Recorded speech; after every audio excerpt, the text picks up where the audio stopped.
Então, amados, obrigado a todos aí que estão comentando, compartilhando. Continuem, divulguem a palavra do Senhor para nós. A palavra de Deus diz que de maneira nenhuma deixarão de receber o seu galardão. Todo aquele que der um só copo d'água a um dos pequeninos de Deus, de maneira alguma deixará de receber seu galardão.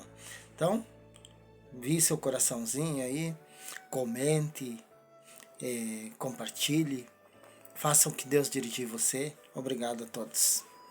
Então, nós paramos aqui em que falavam sobre os caminhos do Senhor. E já entendemos o que são os caminhos de Deus. São tudo aquilo que diz respeito à nossa vida, que temos que estar com a vida de acordo com a vontade de Deus, para que os outros possam ter um bom testemunho nosso e ver que realmente houve uma mudança em nós. Senão as pessoas não vão se converter. As pessoas vão dizer: bom, mas aquilo está na igreja e é igual o que não vai. Ou pior, e isso ao invés de alavancar o reino de Deus, atrapalha. Porque as pessoas não prestam atenção na palavra de Deus, que diz que no meio do trigo tem o joio, e acabam entristecendo por minha causa, pelos meus erros, e se desviando. Por isso temos que ter uma vida regrada pela palavra do Senhor e procurarmos andarmos de acordo com a vontade de Deus. Não é fácil? Não é fácil. Mas quem é que diz que é ser fácil? A opção é nossa de ser cristão. Então é nós que temos que exercermos o papel de filho, fazendo conforme a vontade do Pai, em obediência total à palavra do Senhor, a fim de que outros possam ver e se converterem ao Evangelho. Então, depois de andar nos caminhos do Senhor, nós temos que guardar, esse é o versículo 2 de 1 Reis capítulo 2, versículo 2, depois de andarmos nos caminhos, nós temos que guardar os seus estatutos. E que estatutos? Estatutos é um conjunto de regras. Por exemplo, no Brasil nós temos o Estatuto da Criança e do Adolescente. Ali tem regras que regem a vida dos que deveriam dirigir a vida dos jovens e dos adolescentes. Ao infringirem a lei ou a serem eles prejudicados, infringidos, ali se encontra as punições a serem aplicadas. A maneira como o jovem ou adolescente deve ser tratado e conduzido está ali no Estatuto do Jovem e do Adolescente. Por quê? Porque é um conjunto de regras, uma disciplina. Então nós temos que guardar as regras de Deus. Existem regras que precisamos obedecer. Regras simples e básicas, como por exemplo que o corpo é templo do Espírito Santo. Então nós devemos de cuidar para não colocarmos, por exemplo, bebida alcoólica no nosso corpo, o tabagismo, não colocarmos o cigarro, drogas ilícitas, e não apenas isso. Existem regras, por exemplo, que diz que a língua é um pequeno membro, se está em Tiago, posto entre todos os dentes, e com ela com ela adoramos a Deus, e com ela amaldiçoamos a homens. Ou seja, a mesma língua que serve para dizer Deus eu te amo, todo o teu meu coração, também serve para dizer o fulano não presta. Quem é que diz que o fulano não presta? Ah, mas ele é traficante, bandido, vagabundo. Mas Jesus perdoou um ladrão na cruz. Ele precisa ser liberto. A palavra de Deus não diz que as pessoas vão deixar de ir para o céu. Diz que quem não for liberto não irá. Diz que os devassos, adultos, fornicários, bêbados, maldizentes, ladrões, assassinos, idólatras, mentirosos, devassos, sodomitas, que são os praticantes das obras de Sodoma e Gomorra, e outros mais aí não vão herdar o reino dos céus. Mas se não se arrepender, com exceção da blasfêmia contra o Espírito Santo, todo o pecado tem perdão. E só pode blasfemar contra o Espírito Santo quem foi uma vez iluminado, a Bíblia diz isso.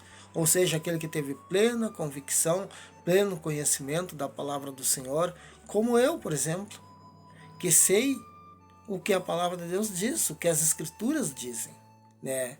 Se eu sair por aí fazendo loucuras e largando a palavra de Deus de lado e envergonhando a palavra de Deus, eu vou estar blasfemando, eu serei um blasfemo. E que aquele que blasfema contra o Espírito Santo, ele não tem mais parte com Deus. É o único pecado que não tem perdão.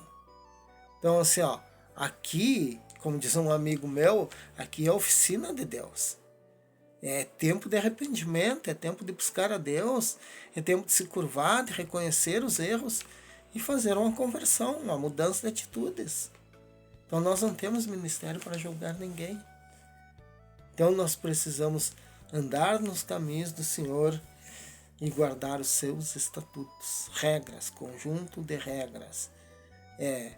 Se o teu olho for mau, todo o teu corpo terá mal. Uma regra, uma disciplina que Jesus deixou ali para nós. O que é um olho mau? Não está dizendo um olho doente, mas um olho mau, um olho que olha para o fulano que está prosperando e diz, mas aí tem. Como? Ganha da mesma maneira que eu, mesmo salário que eu ganho, ele ganha. E eu aqui de bis 110 e ele de carro importado. Olho mal. Se você não sabe nada da vida do seu amigo, e se ele está fazendo algo ilícito, ele irá prestar contas. Não cabe a nós julgarmos. Mas a fulana tem que andar aprontando para o fulano. Olho mal. O fulano tem que andar aprontando para o fulano. Olho mal. Cuida a tua língua. Cuida o teu olho. Isso traz doenças para o nosso corpo.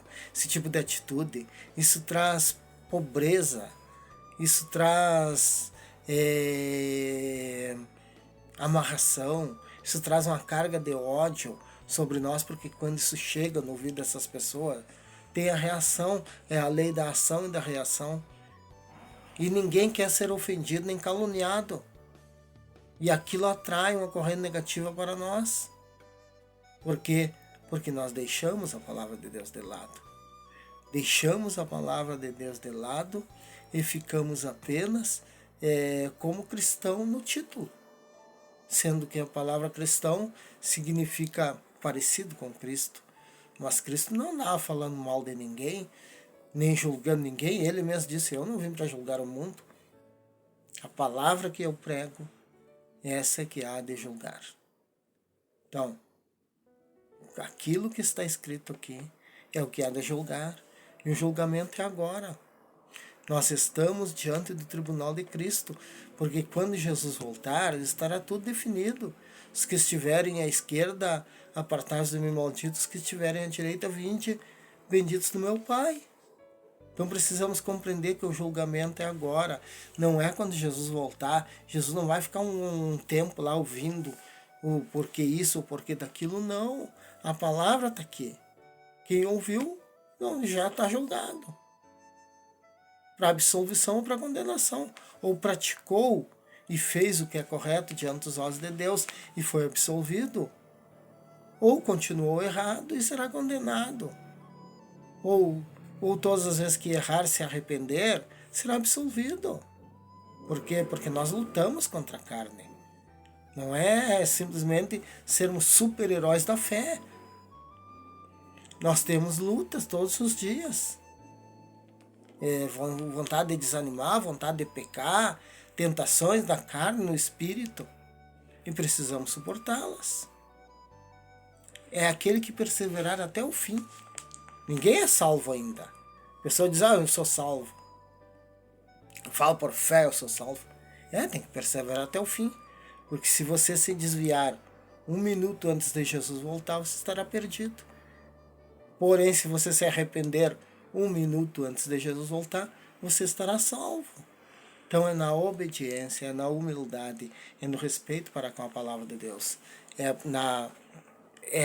exatamente no esforço para podermos ficar juntos com a palavra, obedecermos a palavra e vencermos todas as nossas lutas.